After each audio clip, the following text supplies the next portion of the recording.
Mr. Khan, was there a role or there was a big van that was parked across the road? Obviously, images similar to what we saw on London Bridge a couple of years ago.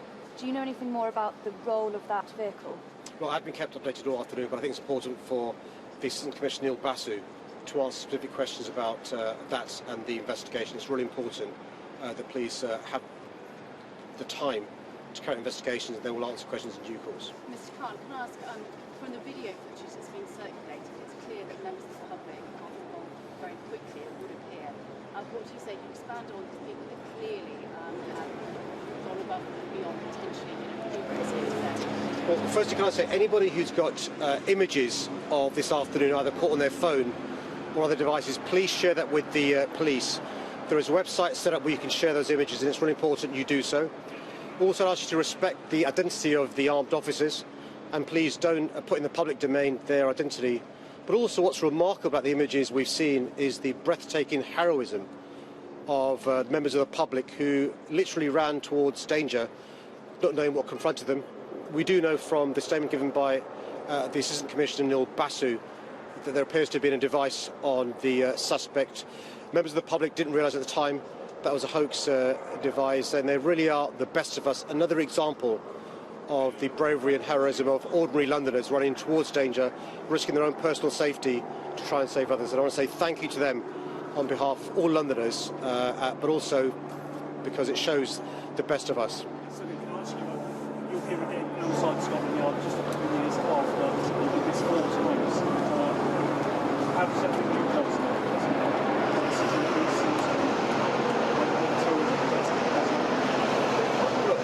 I'm mayor of the greatest city in the world.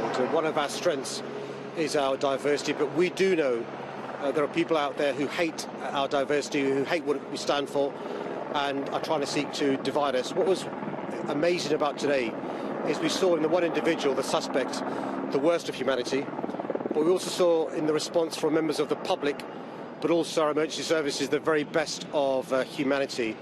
And the message I want to send, not just to Londoners, not just to the visitors to our city, but around the world, is we are resolute, we stand united in the face of terrorism, and we will not allow anybody to divide us. What do you feel as mayor that when you get that call, when you hear another incident of seriousness?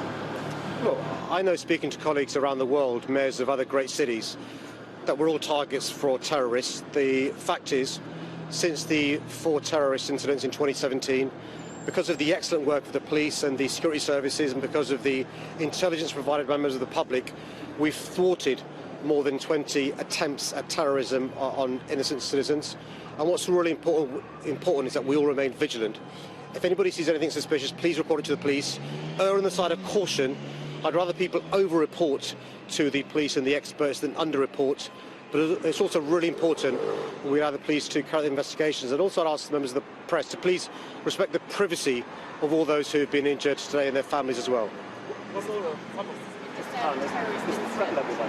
in practical terms, I just wonder what does that mean for people going about their lives in London? How frightened should people be? This is Christmas time, running up to Christmas, what practically do people need to do and know? Well, look, we know that a couple of weeks ago the threat levels were reduced from severe to substantial. We also know one of the things that terrorists try to do is to disrupt our way of life and to stop us going about our normal business. Today's a day when many of our shops will be extremely busy, and we know, unfortunately, because of this terrorist attack, travel's been disrupted in London. At London Bridge, the trains London and the Mayor tubes speaking to reporters there on scene. Sadiq Khan saying Londoners pride themselves on diversity and they will not let terrorists divide us, but urging Londoners to remain vigilant.